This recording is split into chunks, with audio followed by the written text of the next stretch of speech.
É fato concreto. A Lua está nos abandonando.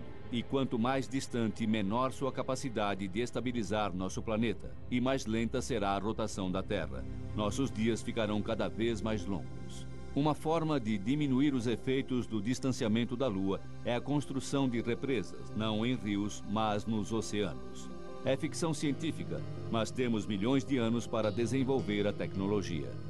Estamos perdendo a Lua por causa do atrito das marés. Reduzindo a vazante e a corrente de nossos oceanos através de represas, poderíamos diminuir o índice de recuo da Lua. Igualmente audaciosa é a ideia do falecido Alexander Abian, da Universidade de Iowa. Ele sugere sequestrar uma lua de Júpiter e estacioná-la na órbita da Terra. Esta lua, Europa, é grande o suficiente para o trabalho. Ela não substituiria nossa lua. Europa apenas ajudaria a manter nosso planeta alinhado, já que a influência de nossa lua está diminuindo.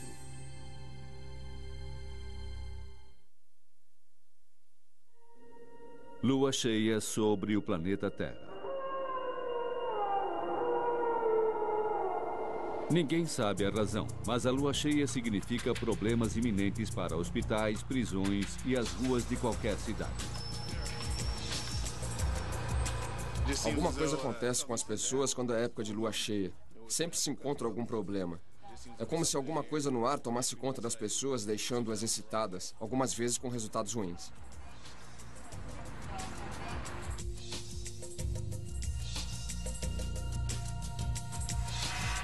Da lua nova à lua cheia, os cientistas explicam as fases lunares. Como apenas metade da lua é iluminada pelo sol, nós vemos uma quantidade variável dessa metade. O que eles nem sempre explicam é o efeito dessas fases sobre a vida terrestre. Por que a prática de alguns tipos de yoga eram considerados perigosos durante a lua cheia? Um número maior de bebês nasce na lua cheia? Será que a órbita da Lua de 29 dias e meio terrestres, o mês lunar, influencia o ciclo menstrual? Para os homens primitivos, a lua cheia significava mais luz para suas caçadas. Existe uma teoria de que isso conectou o ciclo menstrual ao ciclo lunar. Enquanto o homem caçava, a mulher podia manter-se infértil. Mas nos dias negros da lua nova, quando os homens estavam em casa, a mulher deveria estar fértil para a sobrevivência de nossa espécie. Na natureza, uma vez por ano, as larvas palolos sobem até a superfície do oceano para o acasalamento, uma noite antes de uma lua nova. Presa fácil para os moradores destas ilhas dos mares do sul. Os corais crescem na Grande Barreira de Recifes. Isso acontece apenas na lua cheia em novembro, o sinal lunar para 1000 espécies se reproduzirem.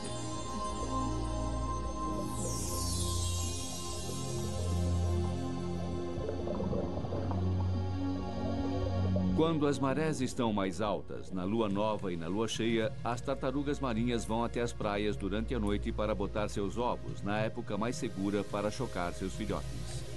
Assim como a lua influencia as marés também influenciam os hábitos. Estes caranguejos emergem de seu esconderijo sob a areia somente na maré baixa. Nas Ilhas Galápagos, iguanas marinhos antecipam as marés baixas em até 2 horas. Isso dá a eles uma vantagem para chegar às áreas onde encontram alimento, que compartilham com as focas.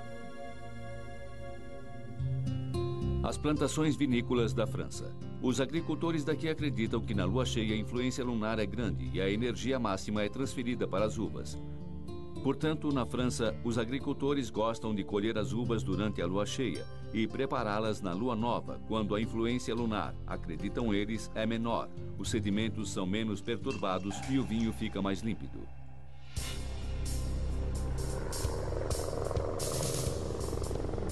A vida na Terra é sem dúvida dominada pelos ritmos da Lua. A questão que está surgindo agora é se o impacto que formou a Lua pode ter acelerado a vida em si. Groenlândia, 1999, e uma incrível descoberta. Estamos voando para um acampamento nesta remota área do oeste da Groenlândia e podemos chegar aqui apenas de helicóptero. E do acampamento vamos andar até o local onde encontraremos o capítulo 1 da história da Terra.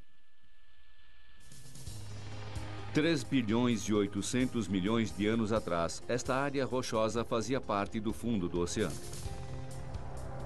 Um Inuit nativo, Minik Rosen, é o primeiro a descobrir seu segredo. Esta é a mais antiga. Esta é a mais antiga rocha da Terra. Este é o material mais antigo que você pode pegar nas mãos. E se você quiser tocar algo mais antigo do que isso, vai ter que ir até a Lua para encontrá-lo. Mas a pedra lunar, apesar de antiga, não guarda pistas sobre a vida. Na Terra, a rocha da Groenlândia encontrada por Rosen traz novas informações, e esta é sua grande descoberta. Suas camadas possuem carbono, evidências de um plâncton complexo. Esse plâncton existiu há muito tempo, 200 milhões de anos antes da data previamente estimada para o início da vida, puxando esta data para mais perto do impacto formador da Lua.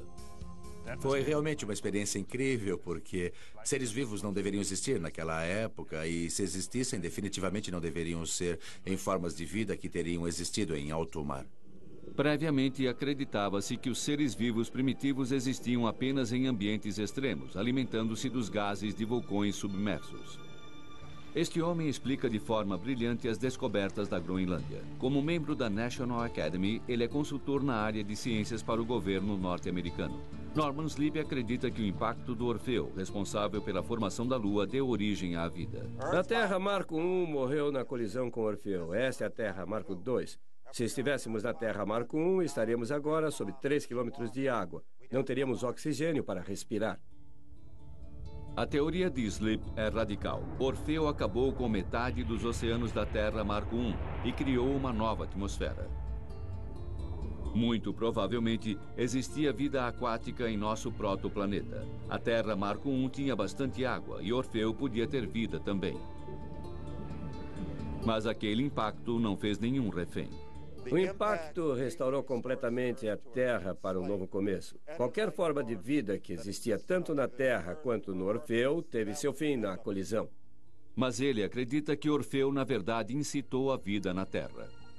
Deve existir uma conexão direta entre a continuação da vida na Terra e o impacto que criou a Lua. Sleep acredita que, como a Terra Marco I, Orfeu possuía um núcleo de ferro. No computador, estes núcleos são azuis. O impacto foi tão violento que eles se fundiram. Quando Orfeu colidiu, grandes quantidades de ferro foram misturadas à Terra. O ferro reagiu com a água, produzindo hidrogênio. Isso produziu uma atmosfera redutora, que é essencial para o desenvolvimento da vida. Passe eletricidade através dela, como relâmpagos, e os precursores da vida podem ser criados. Em 1952, um famoso experimento demonstrou exatamente isso. Hal Urey e Stanley Miller criaram aminoácidos simples num tubo de ensaio. Mas sua pesquisa perdeu a força quando seus colegas insistiram que a Terra antiga não possuía as condições certas, uma atmosfera chamada redutora. Mas agora sabemos que o impacto de Orfeu pode ter produzido essa atmosfera.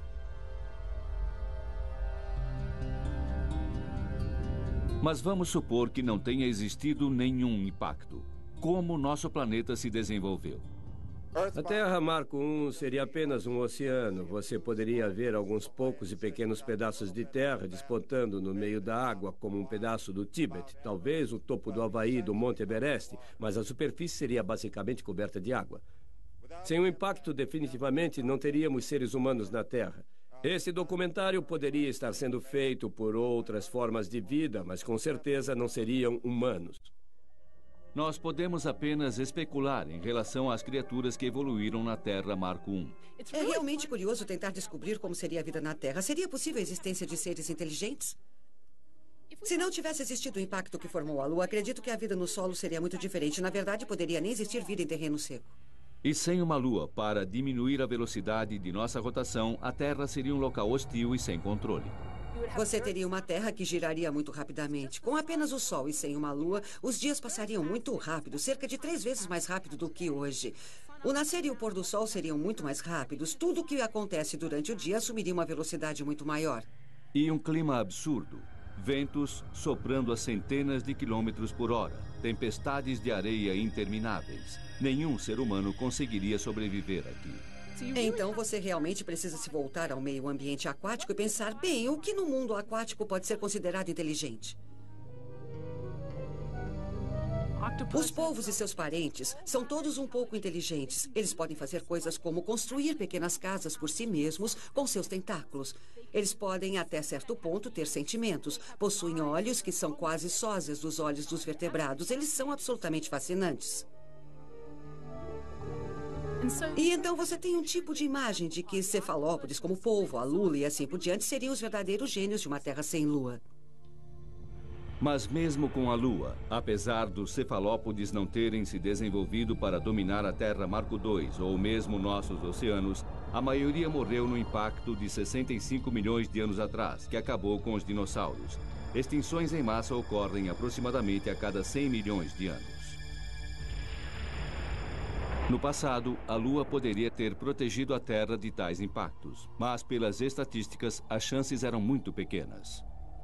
Na condição de bióloga evolucionária, eu não ligo muito para estatísticas. Tudo o que precisa é de um único impacto que teria afetado a evolução. E o fascinante é que não existe maneira de prová-lo. Poderia ter existido uma situação na qual a Lua realmente nos protegeu, que na verdade nos teria salvado estando no lugar certo, na hora certa, interceptando um impacto que de outra forma teria causado graves danos à vida da Terra. Em outras palavras, causado uma extinção em massa.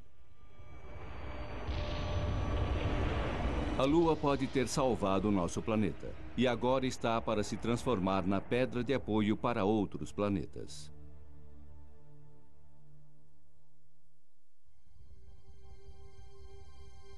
Como o acaso é um aspecto muito importante no desenvolvimento de um planeta, a Lua pode ser vista como um sinal de sorte. Se um pequeno grão de areia fosse deslocado só um pouco no início da história do crescimento planetário, mesmo que só pela espessura de um fio de cabelo, isso teria seus efeitos numa colisão 1 milhão de anos depois. Orfeu poderia não ter atingido a Terra. Isso poderia ter levado Orfeu até Vênus.